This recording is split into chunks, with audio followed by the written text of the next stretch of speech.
ادب آپ کو بڑا کرے گا، ادب آپ کو جاندار کر دے گا۔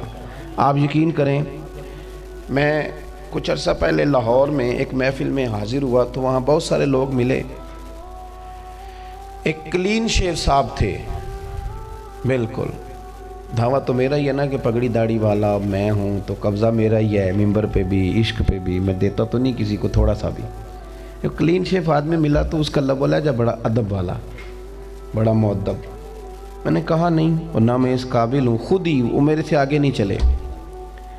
اور انہوں نے کہا جی، میں نے کہا کیا شیڈول ہے؟ کہنے لگے شیڈول تو آپ کا حکم جو کریں گے وہ ہو جائے گا، ہم تو ہمارا کیا جرت ہے اللہ کے کسی بندے سے ایسے۔ تو مجھے اچھا لگا جو اس بندے کا انداز تھا۔ میں نے ان سے سارے مجمع میں سے ان سے میں نے پوچھا آپ کس کے مرید ہیں؟ تو باقی لوگوں نے، انہوں نے مجھے بتایا میں فلاں بزرگ سے میرا آنا جانا ہے۔ تو باقی لوگ مجھ سے کہنے لگے کہ ہمیں کیوں نہیں پوچھا؟ تو میں نے کہا آپ بات کو سمجھے نہیں، جہاں سے خوشبو آئے گی اسی کو پوچھا جائے گا نا کہ تو کس درخت کا پھل ہے۔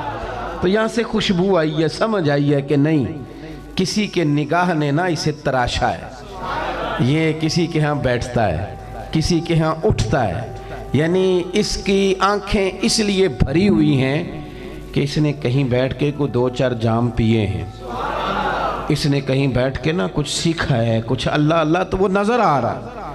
مطلب یہ کہ آپ کو وہ کیا کہتے ہیں پنجابی میں کہ پوری دیگ نہیں چکھی جاتی، دو دانے چک کے پتہ چل جاتا ہے باقی دیگ کس طرح کی ہے۔ اور میرے عزیز سمجھ لو، اچھے طریقے سے ادب کریں۔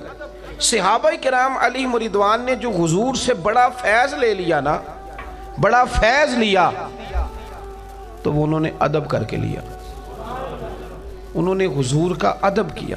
آپ یقین کریں بڑے بڑے جو تگڑے لوگ تھے جب حضور کی بارگاہ میں آتے تھے وہ سمٹ جاتے تھے۔ ہمارے ہاں لوگ کہتے ہیں فلانے بزرگ سے میرا بڑا دوستانہ ہے جی۔ اچھا جی، کیا دوستانہ ہے آپ کا؟ کہتے ہیں میں جو مرضی، میرے پر نمبر ہے ابھی فون کر لوں گا۔ یہ کوئی کمال تو نہیں نا بھائی؟ اگر کسی وقت کو بندہ مہربانی کر دے تو یہ تو اس کی مہربانی ہے، یہ اس کی مہربانی ہے۔ یہ آپ کیوں بیچ میں اپنے آپ کو اتنا سمارٹ کر رہے ہیں؟